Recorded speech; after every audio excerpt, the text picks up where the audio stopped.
deep dreams. I remember one, for example, where I was traveling and flying, but I wasn't like I was flying myself, physically flying and seeing things.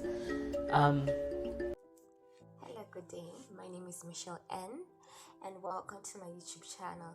So today we're going to do a breakdown of Chioniso Maraire, her childhood, her relationship with Andy Brown, and her career. Okay, so Chioniso Maraire was born in 1976 in Olympia, Washington, USA.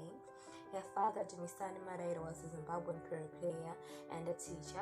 Her mother, Linda Nemarundo, was a singer.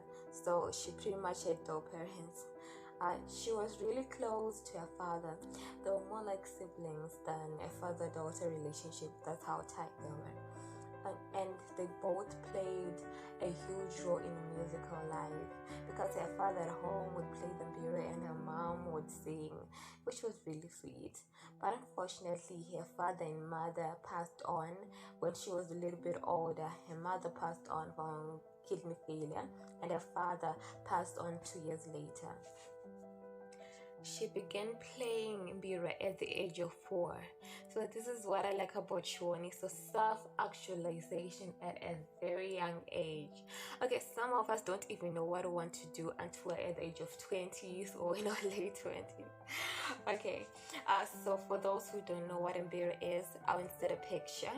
In a tribal society in Southern Africa, mbira is an instrument which is believed to have power to communicate with our ancestral spirits, which is the Ishlozi, and traditionally it's a preserve for male musicians.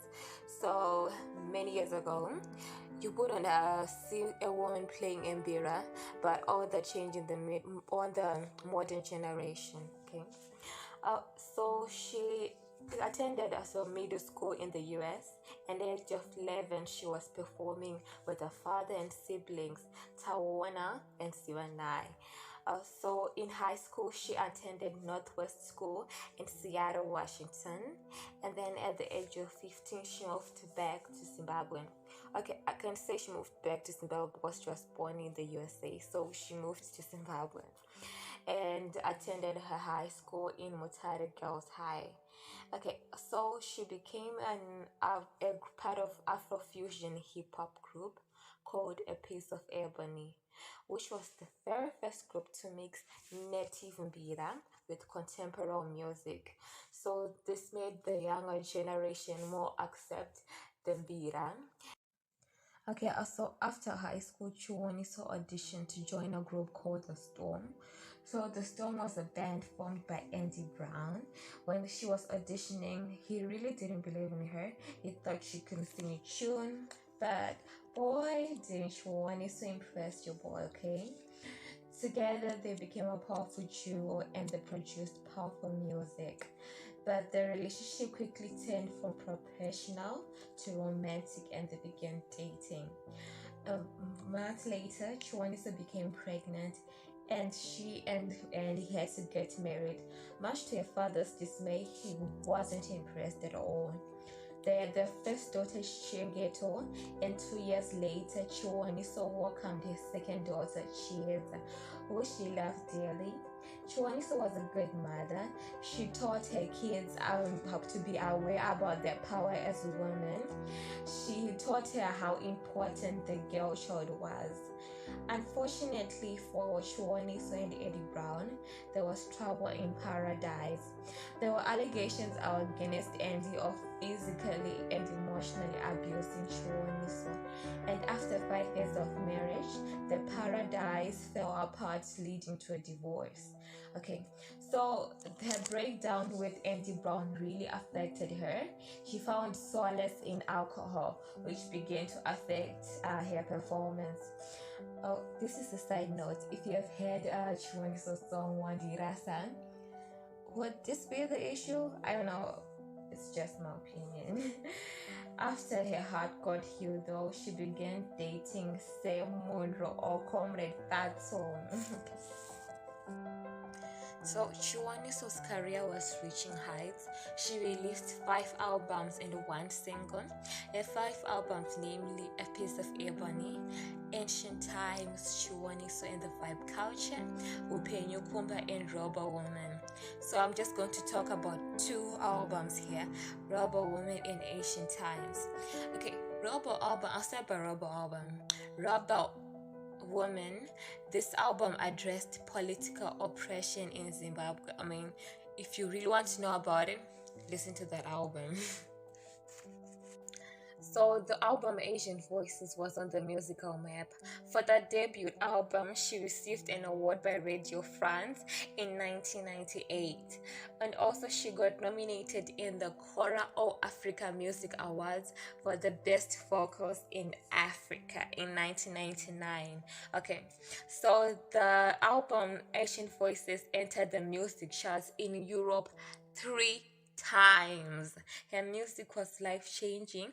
She was the voice of Zimbabwe. Her music addressed the problems faced in Zimbabwe: poverty, political oppression, inequality, and the importance of the girl child. Okay, Ferguson said what made Chioniso so unique and so compelling was that she brought a fresh approach, one very much of her own, to this ancient and spiritual instrument.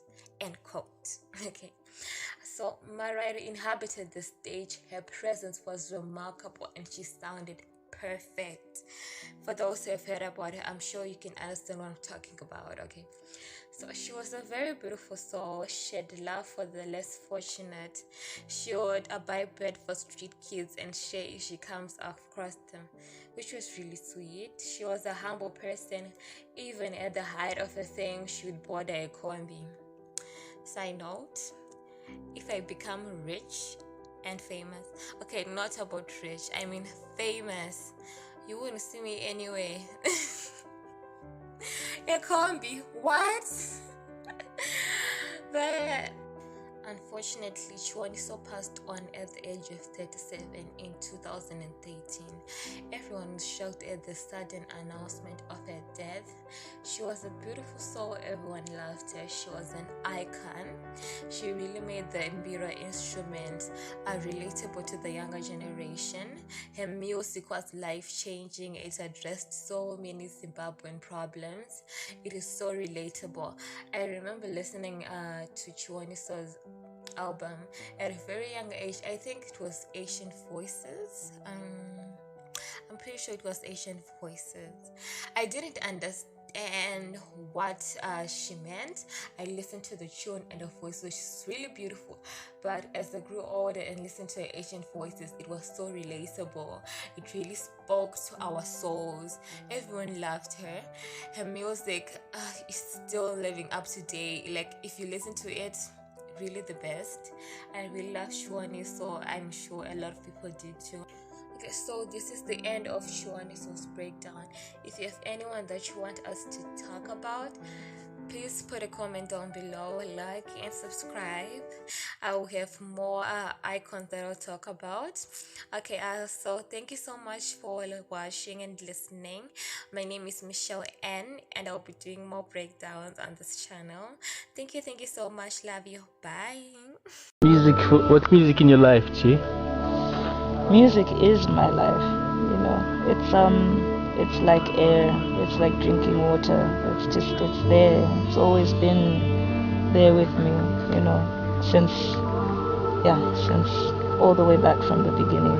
It's a very deep vehicle.